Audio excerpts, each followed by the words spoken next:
This video is intended to guide you through all the necessary fundamentals of driving your forklift competently and safely. It is divided into 5 sections. 1. Forklift safety checks. 2.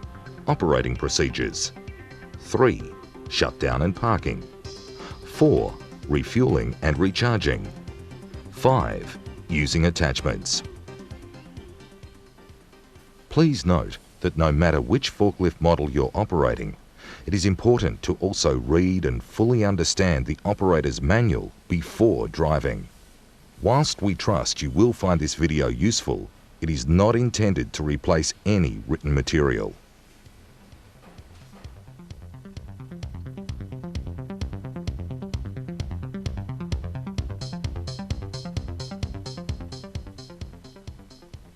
Your first job is to make a series of checks.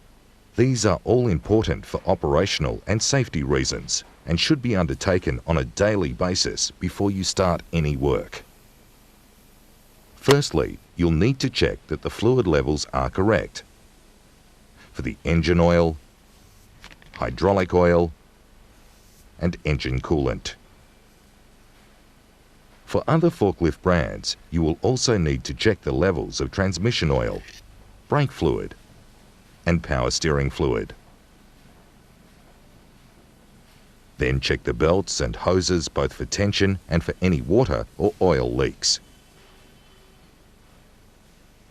Ensure the starter battery terminals are clean and that the water level is topped up.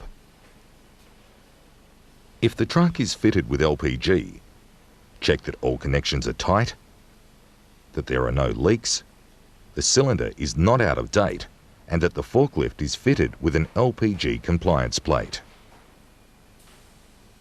The next step is to make a number of visual checks. Check all tyres for damage and wear. Remove any plastic around the wheels. Can you see any damage, cracks, or signs of oil leaks on the mast assembly? Do the lift and tilt systems look okay? Are there any signs of leaks or damage to the chains or hoses? Is the load guard and carriage securely attached with no sign of damage? Are the fork arms straight and evenly spaced with no cracks or signs of excessive wear? Are the pins and locking devices secure to prevent the forks from sliding? Is the driver's seat and seat belt securely fitted and in good condition? Are the control decals properly fitted and clearly visible? Is the overhead guard secure? Are the mirrors and windscreens properly adjusted and clean? Is the load plate attached and readable?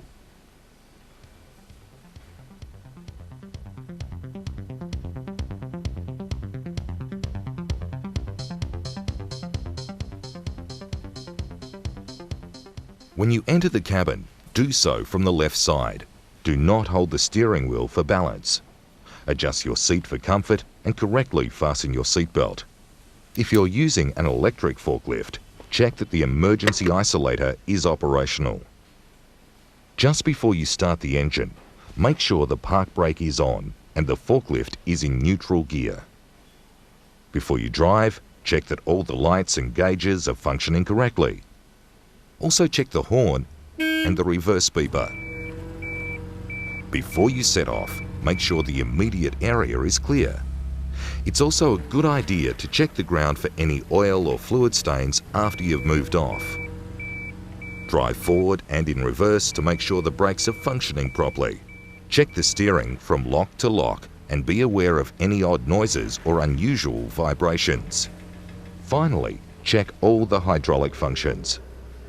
Operate the lift to the maximum, then lower again, all the while checking the hoses and chains. Operate the tilt forwards and to the rear. Move the side shift left and right to full extent, again for leaks and smooth operation.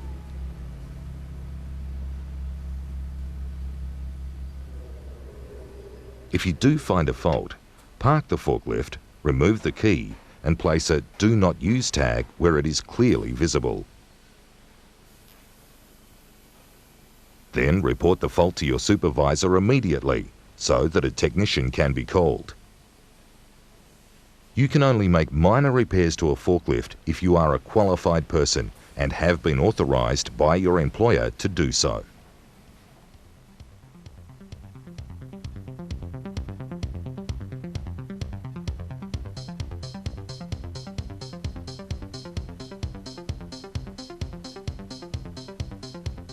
Now that you're confident your forklift is in good working order, you must also check for hazards around you.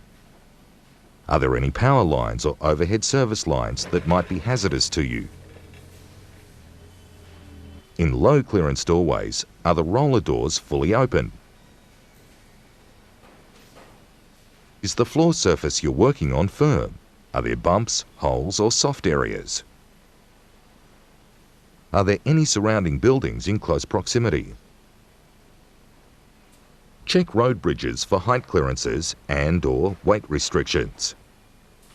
Are there railway lines or any other unusual obstructions within your workplace? Do you know where the walkways are for those on foot? Make certain you use the correct forklift and attachments to complete the job at hand. For example, if there is any dangerous material around, do you have the correct equipment to move it around? Remove any hazards such as string, plastic, pallet boards, cords. Clean up any spills that may cause slippage. Tell your co-workers if you will be operating near them. Make sure they're aware of your operation and, if necessary, place barriers around them.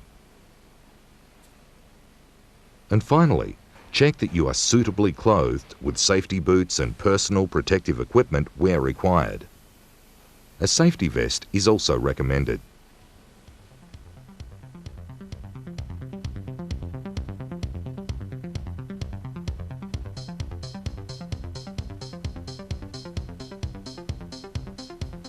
Before you move off, check all around the forklift and give way to other traffic. Make sure you always keep a safe distance of approximately 3 vehicle lengths from other vehicles. And maintain a safe speed suitable to the conditions you're working in. In general, road rules apply when operating a forklift, so keep left in the aisles. Use the horn at all blind corners and keep the flashing light on at all times. Always look in the direction of travel, and when reversing, make sure you look over both shoulders to check that the area is clear. Always keep all parts of your body within the cabin when traveling. Remember that the rear end of the forklift can travel up to 3.5 times faster than the front when turning. This can create a hazard, particularly for pedestrians. When driving from outside to in, or vice versa, allow a few seconds for your eyes to adjust to the light change.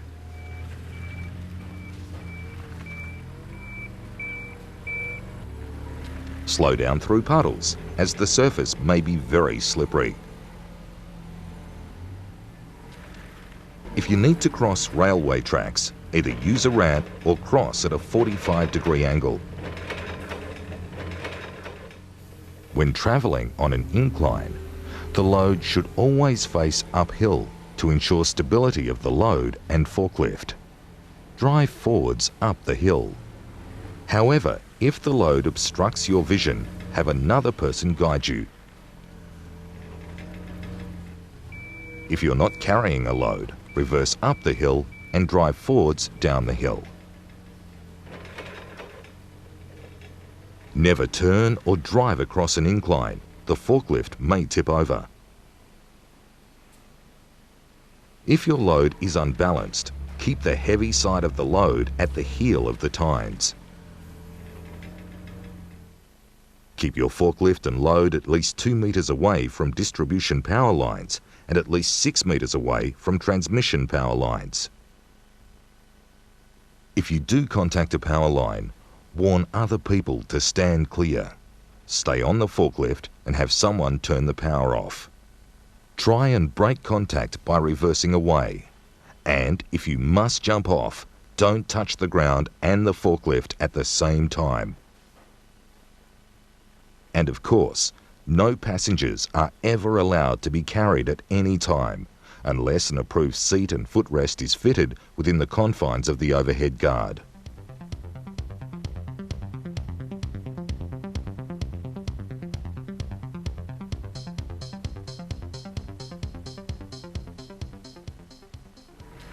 When approaching a stack, slowly turn and face it square on.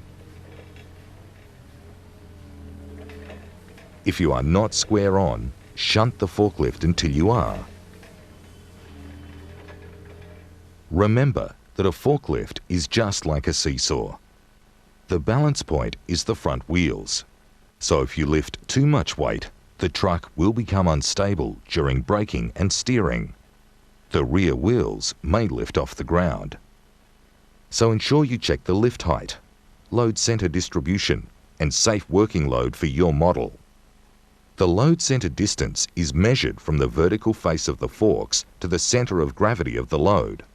Remember, the longer the load center distance, the less weight a forklift can carry. Check the weight of the load against the rating plate. If no weight is marked on the load, check the consignment note. Ask your supervisor or calculate the weight by weighing 1 carton and multiplying that by the amount on the pallet.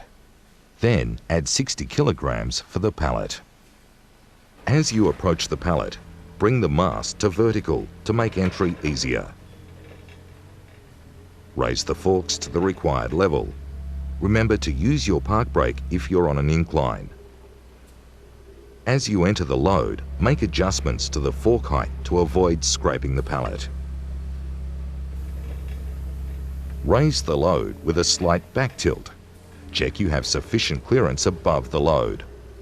Before reversing, look over both shoulders to ensure that the area is clear.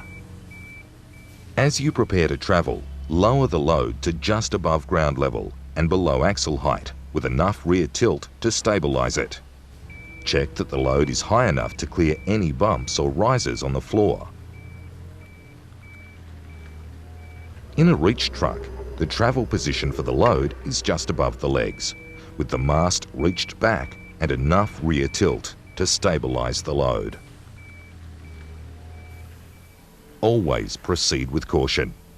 If your vision is obscured, you may need to travel in reverse. If that's the case, make sure you look in the direction of travel.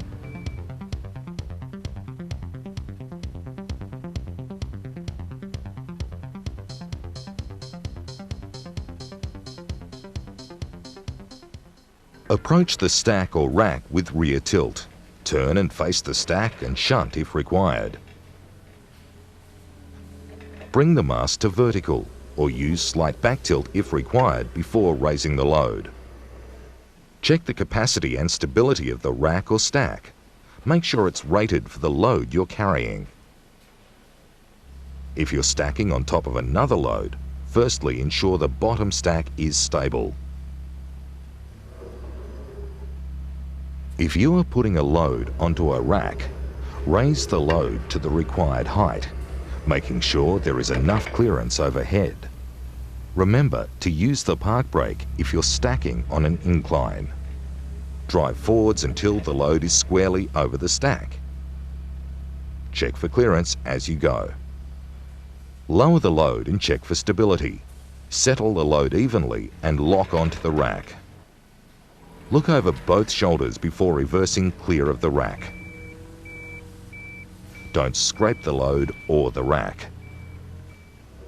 Lower the forks to the travel position, just above ground level. Again, look over both shoulders before reversing to make sure the road is clear.